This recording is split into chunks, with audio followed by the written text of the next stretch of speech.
Welcome back, YouTubers, to another Q&A with us, the British Fist. Gotcha. I am Mr. Parkin. This guy sitting next to me is none other than NJ. Stand up and say, "What's I up?" didn't realise you had your own t-shirt, NJ. Oh, sorry, that's our truth t-shirt, isn't it? No, it's mine. What are you talking about? Anyway, we're going to do another Q&A for you guys. We've got quite a few questions to get through, and we're going to try and do them as quickly as possible so we can get through all the questions as early as possible, because a lot of these questions are somewhat outdated. We're going to start off with some questions by Paul Erickson Alejandrino. Would you like to see a bland split? Yeah, we've already fucking got that. Would you like to see a brand split in WWE again? No. I never was a massive fan of the brand split. After 2007-8, when the roster started getting depleted, after they did the whole a SmackDown guy came on Raw thing and SmackDown guy on Raw on SmackDown. After they did that way too many times, it started just becoming stupid. So I don't want to see another brand split. I don't see the point. As much as I loved the whole Vince McMahon and Ric Flair, back in the day, it was as much great. as I loved Bischoff and Stephanie, all that was great. I think trying to redo that is like copying past storylines and ideas.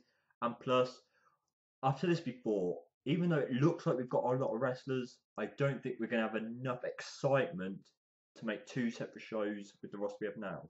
No, I don't think so either. I think you're dead right. Would you like to see a match between John Cena and Roman Reigns at WrestleMania, like a passing of the torch storyline? It won't be passed. Well, I mean, I don't know. But as for a John Cena Roman Reigns match, yeah, I'll be down with that. Roman Reigns would definitely be over as a babyface in this match against John Cena. That's one good thing.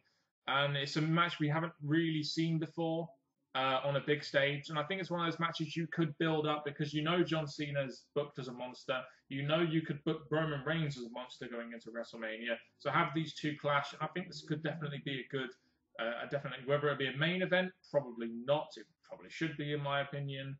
I definitely would be down for this match, especially if it is going to be some sort of passing of the torch match. I'm going to say this. As much as I laughed at the idea of John Cena passing the torch, I think John Cena at some point at WrestleMania, he's going to have to lose. And if he's first loss in a few years would be to Roman Reigns, brilliant, I like it.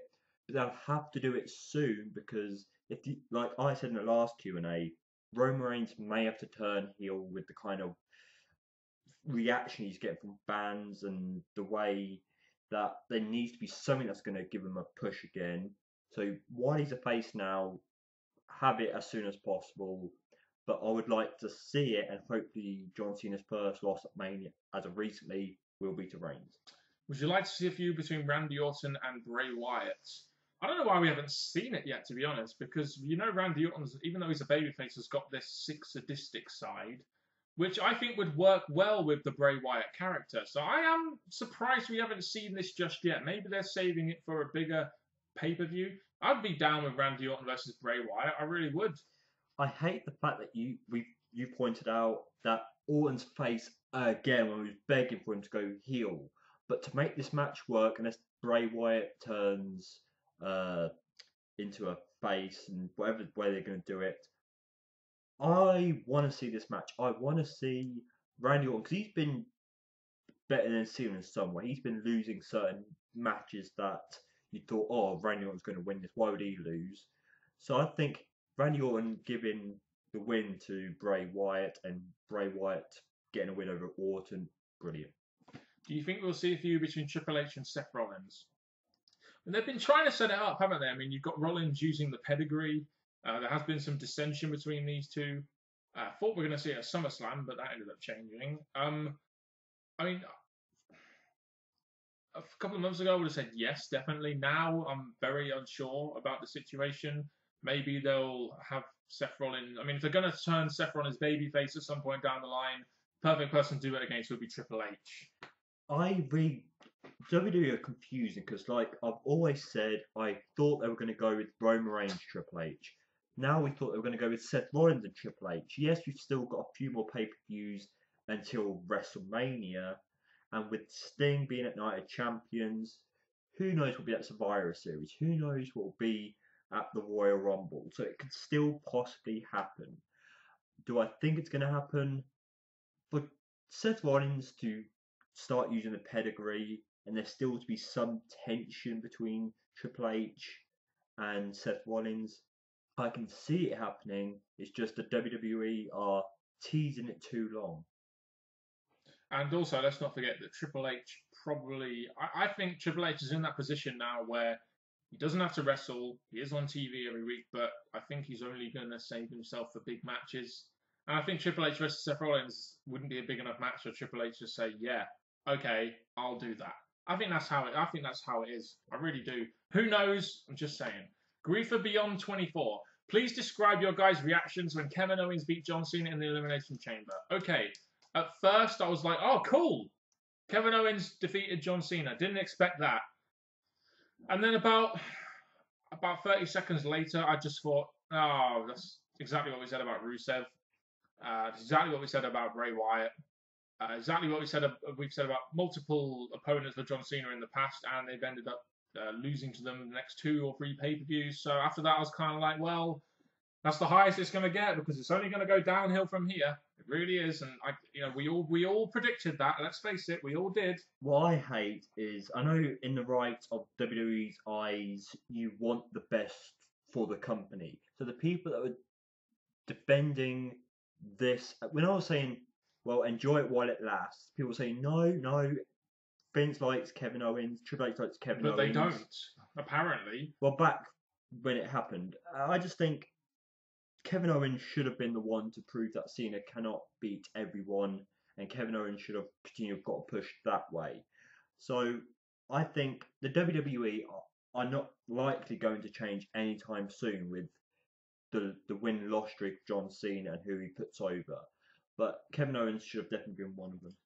Moving on with the John Cena hate. Sheamus Delan, do you think WWE purposely builds guys up just to have them lose to Cena at some point, thus beginning their instantaneous burial? See Zack Ryder, Bray Wyatt, and The Miz. I mean, I don't have a problem with WWE building guys up to face Cena because, you build them up for example, Rusev was built up for a year or so before facing John Cena. That's fine. I mean, if you're going to build him up to face John Cena, then okay. My problem is, like Sheamus has pointed out, that they don't benefit from feuding with John Cena. So you build them up to this pinnacle, and it's like they're never going to get over this line here, this glass ceiling, so to speak. So what was the point in doing it? You may as well, you build them up to a point, and then they can't go past it. That's why WWE can't create stars, in my opinion. They can't put them past a certain point on the push scale, so to speak. Out of all the names in the company, it used to be Randy Orton up there, but now it's all down to John Cena. John Cena's the guy that if you beat him, then there's something special there, because John Cena's not a guy who puts people over. Orton used to be up there with the level with John Cena. Oh yeah, definitely. So if you beat Orton, same kind of feeling, like, yes, it's finally happened, Orton's put someone over. But now it's all down to John Cena. If John Cena doesn't put someone over, then yeah, you can complain your hearts out because it's all down to John Cena to do it. As for WWE purposely building up guys to have them lose to Cena, it does feel that way. But I think WWE, it's like, you had WWE, you had John Cena facing Seth Rollins at SummerSlam. So if they knew they were going to do that, then they kind of had to have him win against Kevin Owens because Kevin Owens is going to be much further down the card. I do see their point as to why they're doing it, but at some point down the line, we've got to change that. We really do, because it is getting sick. I'm getting sick and tired of it. This is why, especially for myself, why I'm starting to lose a lot of interest, because you get a guy, you get behind them, you get to like them, like Bray Wyatt, Rusev, and you're like, I'm liking this guy. They go after John Cena. You're thinking, okay, we knew it was coming. It had to happen because of this guy being so big now. But when it comes to John Cena, there are some people think, oh, it's got to happen. John Cena's got to put them over. But I don't know why the WWE are not doing it, because you're putting John Cena as the greatest of all time, beating everyone, when, to be honest, he's at a point in his career now when he's overcome everything apart from these future NXT wrestlers. Why is he not doing what people should be doing at his level and starting to fade down a bit or lose. Still be Super Cena, but lose. Still be Super Cena but lose. Is that even possible? Somehow. Back in 2002, would this have made more sense as regards to Austin and Lesnar instead of what actually happened? For Lesnar to have beaten Austin in the King of the Ring finals, putting him out for a number of months until Austin's return after SummerSlam. After Brock beats Rock for the title, then Austin comes back and says he wants revenge, but Brock keeps ducking him until Austin wins the Rumble, thus forcing him to face off WrestleMania 19. I would have made more sense, but WWE wanted Brock Lesnar to beat Austin on a Raw. And I can't blame Austin for being a little bit sketchy about that, because you've got this big money match here in Austin and Lesnar, which you could main event a pay-per-view, such as King of the Ring, and yet they were doing it on Raw. As for your idea about an Austin versus Lesnar feud, I mean, I don't know if this was the time when Austin was really struggling with his neck. I can't really remember. I think they were phasing him out at that point. I don't know. But if you're going to do one last big match of him, yeah, an Austin-Lesnar match would have been pretty good at the time, because you knew Lesnar was going to be the next big thing. And WrestleMania 19, probably where you would have done it, so you can get the most out of Austin in a main event. But I'm not too fussed with the way things turned out. He ended up facing Kurt Angle. He was made into a massive star after he won the Royal Rumble. So I think things turned out fine for Brock Lesnar, to be honest. And if he didn't leave the company in 2004 to play American football and then go to UFC, then come back again and be worshipped by everyone, even though he basically quit on him. I think they dodged a really big match, and I could defend it like the Kurt Angle feud, which I thoroughly enjoyed, but I think with Austin, especially with that WrestleMania moment where Goldberg and Brock Lesnar parted ways, I think the fact that Austin was there, involved with them all, something big could have been there. That could have been up there as a really big match to happen at a pay-per-view. So going with your storyline or your setup for the big match, I think doing that and then build up to the Kurt Angle or whatever Brock went next. Sensational LJ94. I got the name right this time. How would you feel about Roman Reigns winning the Money in the Bank ladder match, then having Ambrose beat Rollins, and then Reigns comes out and cashes in, leading to a heel Roman Reigns versus Brock Lesnar for the title at SummerSlam? I think that's what a lot of people were looking forward to. Mm-hmm. They knew as soon as Roman Reigns won the Money in the Bank ladder match in a certain way that there'd be some ambiguity as to whether or not he could turn heel or go babyface. In the end, they ended up having Sheamus win it for whatever the fuck reason. But that would have been a good idea, in my opinion, having Reigns maybe potentially cash in on Ambrose or even Rollins to get revenge for what happened at WrestleMania. I mean, I would have been very down with that, and I think it would have made the Roman Reigns character a lot more interesting. It would have made for a very interesting WWE title storyline, in my opinion. Even though back at Money in the Bank, I was thinking, I really don't want Reigns to win. I don't want Reigns to win, because I was still in that whole mindset of, Reigns is making it no matter what. He does not need the briefcase. A guy like Roman Reigns does not need the briefcase, and I still stand by that. But at the same time, I'm looking at Sheamus thinking, yes, it was a swerve. Yes, we didn't expect it. But they're not really capitalising on Sheamus just yet. Yes, eventually they will.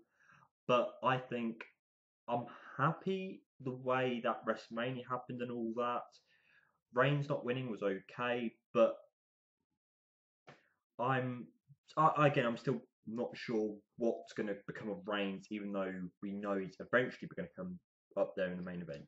Renegade Man 83. Thoughts on Kevin Owens' victory against John Cena at Elimination Chamber? Do you fear that John Cena will bury him on the next pay-per-view?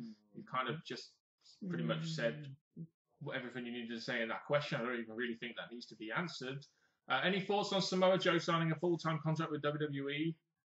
Again, we gave a lot of thoughts on that already. I'll quickly say this. I'm looking forward to the fact that Kevin Owens is now on the main roster. Samoa Joe, yes, we've said before, he should stay on NXT to give NXT that big guy. But if they do have a one-off special match on a WWE pay-per-view, I think it'll be a brilliant big match. Built Kevin Owens up on the main roster, built up Samoa Joe on NXT. There you go. Do you think Bray Wyatt should turn face? I think at some point down the line, he probably will, because the fans have been behind him quite a lot of the time he's been heel, and there's a lot they can do with Bray Wyatt's character in terms of connecting with the audience when they've already done it with you got the whole world and all the lights and on his entrance and everything. Beautiful. So you've already found a way of connecting Bray Wyatt with the fans. So it would be very easy to sell merchandise, as they did with the lamb masks, etc. Oh, yeah. It would be very easy to sell him to, it would be very easy to sell him as a babyface in terms of the fact that, they'll want to get behind him. So I think at some point down the line they should turn him babyface, even if it is just as an experiment to see what would happen. To be honest, I call him a face right now because no matter what they seem to do with him, he comes across as a face. They went down the angle of Roman Reigns' daughter, and they were still rooting for Bray Wyatt. So to be honest, even though he's a heel in WWE's eyes, he's a face to me. And when they show that he's a face or make him a face, nothing's really going to change. He's still going to be a very likable character. He's still going to get matches that will hopefully eventually lead somewhere. So I look forward to the face turn, and I think the WWE should do it because the fans want it. It's kind of like CM Punk wasn't in it in the way that he's a heel, but people still love him. Pretty much. When he feuded with Undertaker, they were still cheering for Punk. So Precisely. it's something like that. Which TNA wrestler would you love to see in WWE/NXT? I would usually say Bobby Roode, but I think he's just a little bit too old. He's 36, 37 now. I think he might even be 38. I think it's just, to be in NXT, I think that'll be a little bit old and you wouldn't really get too much out of him. The one guy I'd love to see, even though he's already been there technically, EC3. I would have said Bully Ray, but now we've got Bubba Ray back with the Dudleys, which helps the tag team division, ka-ching.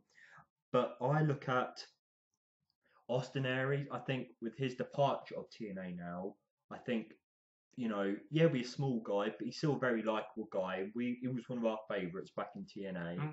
If I had to pick a third, I think EC3 with this new advanced thing, they'll have to change EC3 and call him something else. But I think the fact that he's built himself up, I think he would be a good one. With the signing of Joe, should AJ Styles sign with WWE next year? No, I think AJ Styles feels he can do a lot better on the independent scene rather than be stuck in the WWE bubble. But if Samoa Joe is somewhat successful in WWE, maybe that will pave the way for someone like AJ Styles to actually become potentially part of WWE. I don't think it will happen, but I'm just saying the likelihood of it will increase if. My quick thought about that before we go to the last set of questions is that I'm not sure if the WWE will take AJ Styles because of the old NXT TNA background. Indeed. John Lee, should Raymond LePan drop the Adam Rose gimmick and go back as Leo Kruger? No. I think it's done.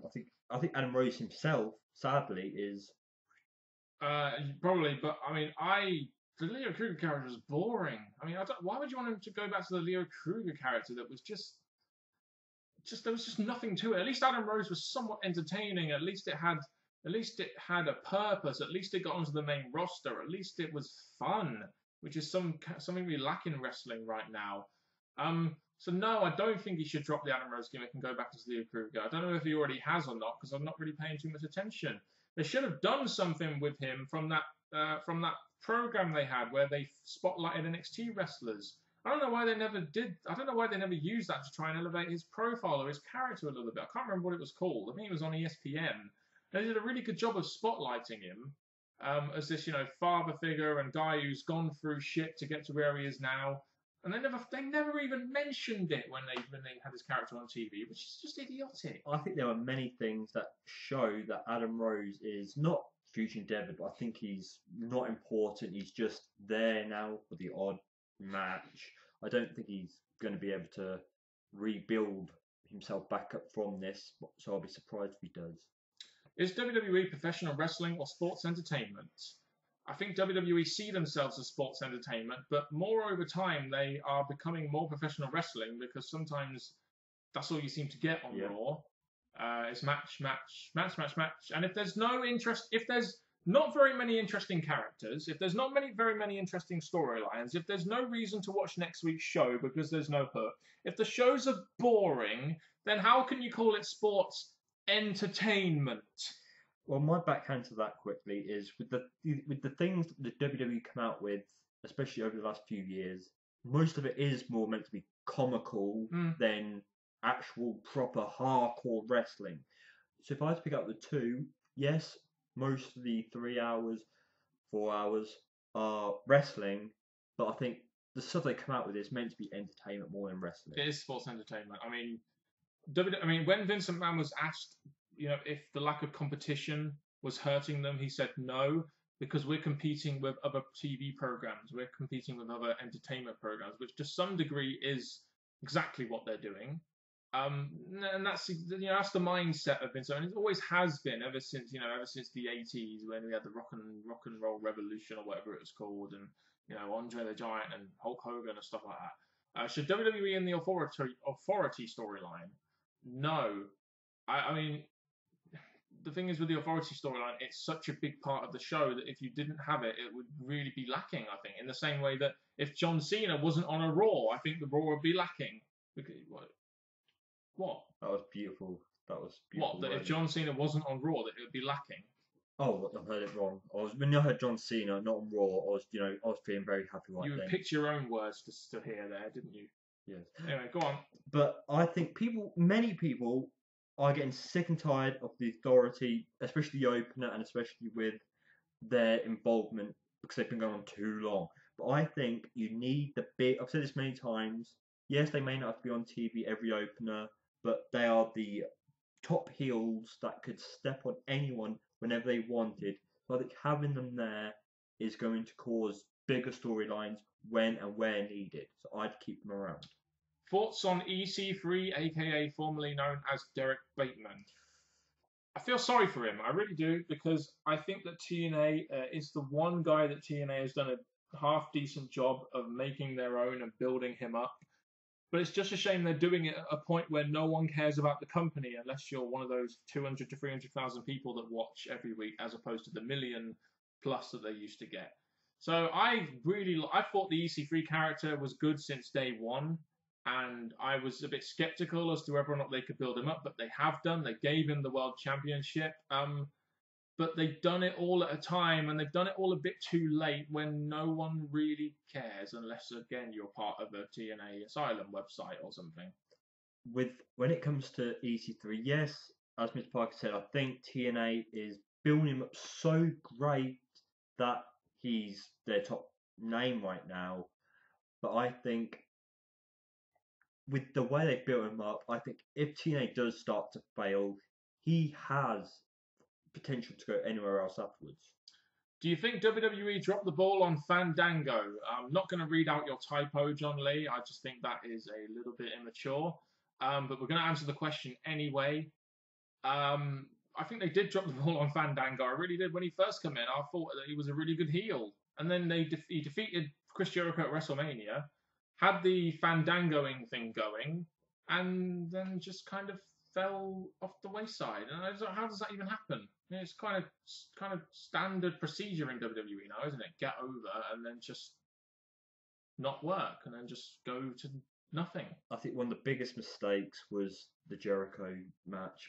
I looked and thought we said this before in past Q&As, most dancing characters as of the last few years just do not go far. They don't make it.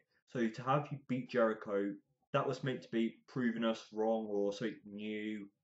And I thought from straight away, I thought this is a terrible mistake. This is not good. Jericho should not be losing to Fandango. You did that, so the WWE. I'm not blaming Fandango. I'm blaming you for putting him in that position to beat a guy like Chris Jericho. And that is the end of another Q&A. This one went 24 minutes. But yeah, we keep saying we're going to keep these between 15 and 20, but they never do they? No, so for Mr. Parkin and me, NJ, we've enjoyed answering your questions. So hopefully you enjoy next week's, just like we will. And until next time, YouTubers, continue supporting the WWE and supporting the British Fist. And until next time, goodbye.